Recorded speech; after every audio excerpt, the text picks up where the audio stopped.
So, you want to learn about Formula 1.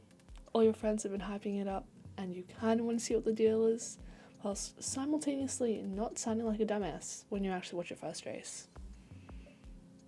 I've got you. You come to the right place. Maybe. There's probably actually better places to get this information, but you're here now, so you may as well stay. Hi there, and welcome back, or welcome to the channel if this is your first time here.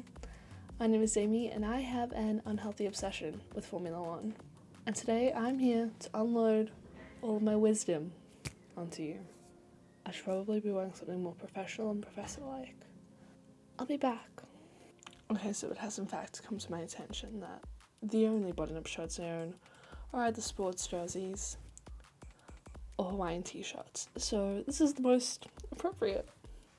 This is the first video in a series, hopefully, introducing you to the basics of Formula 1. Think of it as a course, and this is your introduction lecture. The bare-bone basics you need to know to get through a weekend of Formula 1. So if you're a new fan, you learn what's going on, and if you're an old fan returning after 15 years and you're trying to understand what's gone on in the last decade, I've got you. Okay, so to start, what the hell is Formula 1? Formula 1, or F1 for short, is an international racing series. Currently featuring 10 teams with 2 drivers on each team, so only 20 competitors in total, racing at speeds of up to 360 kilometers an hour. With each team consisting of hundreds of personnel, spending tens of millions of dollars, all in the pursuit of speed, power, aerodynamic prowess, and of course, a whole lot of money.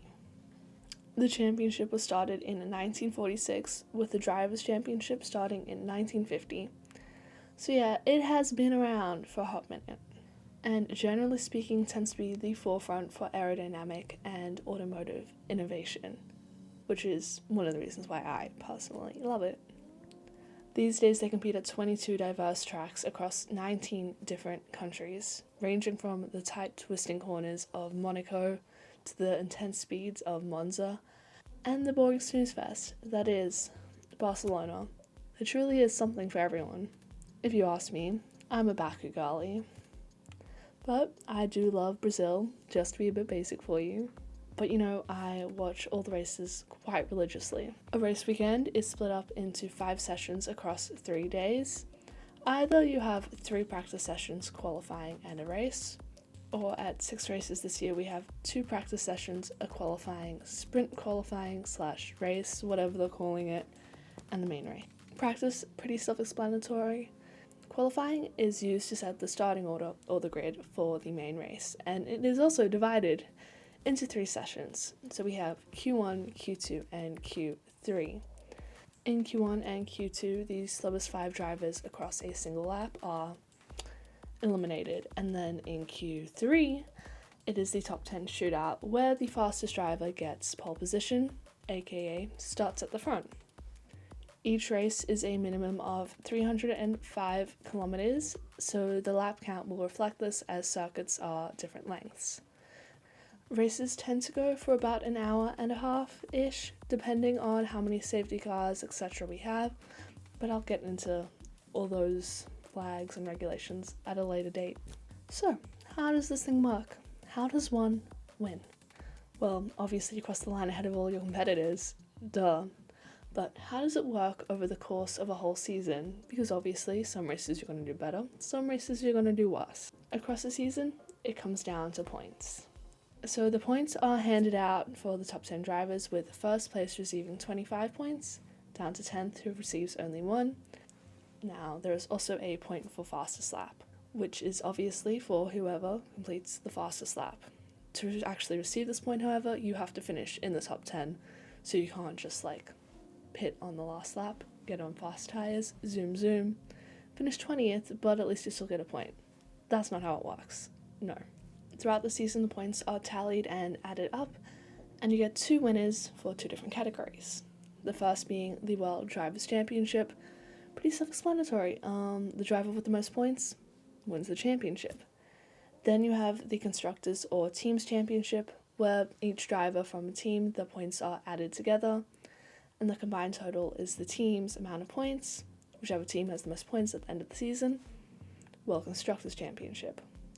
Now, the Constructors' Championship is actually where the money is won, but everybody kind of wants to win the Drivers because that's more of a big deal. Who should I root for in 2023, you may ask?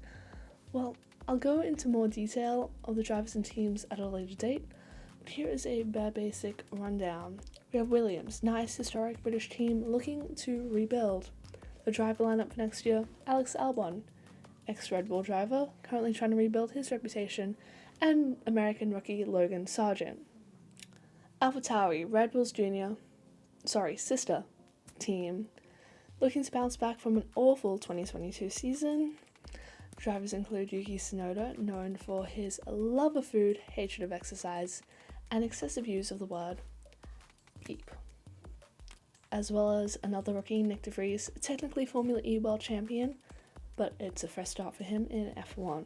Haas, aka Team America, that's also not really Team America. The lineup consists of the Viking K-Mag, Kevin Magnussen, incredible pole position Kevin Magnussen, and Nico Hulkenberg. Next up, Alfa Romeo. I don't know what's interesting about them again. They're going to be replaced by Audi in 2025. The drivers consist of the fashion icon that is Zhou Guanyu and Valtteri Bottas, aka an adopted Australian. He's actually Finnish, but look at this haircut. McLaren, another historic British team founded by a New Zealander. The drivers are everybody's favourite gamer boy, Lando Norris, and Australian rookie Oscar Piastri, who was involved in a bit of drama, but we'll get into that. Next is Alpine, aka Team France, a French team with two French drivers. These drivers don't exactly get along well, said drivers being Esteban Ocon and ex-Red Bull driver Pierre Gasly. Mercedes, the Silver Arrows, one of the most successful teams in modern Formula 1. The lineup, Lewis Hamilton, 7-time world champion, and up-and-coming George Russell.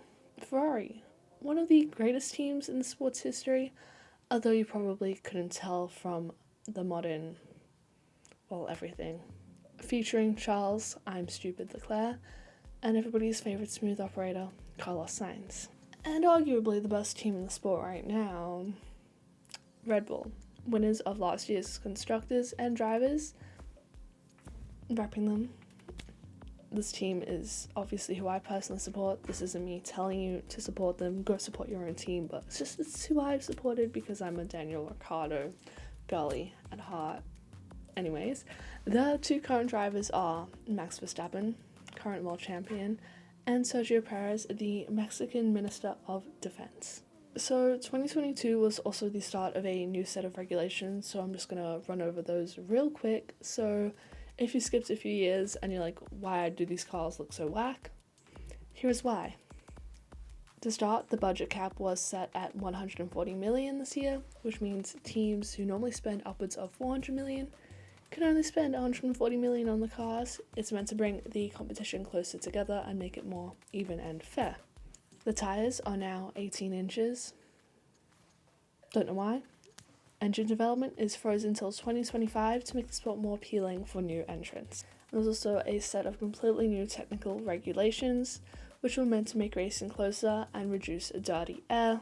Again, we'll get into all the technical things a bit later on, but basically makes the racing closer. It's more focused on ground effect aerodynamics instead of, finally, as your new professor, I think it's important for me to get into why I personally love the sport. Okay, rapid fire list again. 1. The engines. 2. The strategy.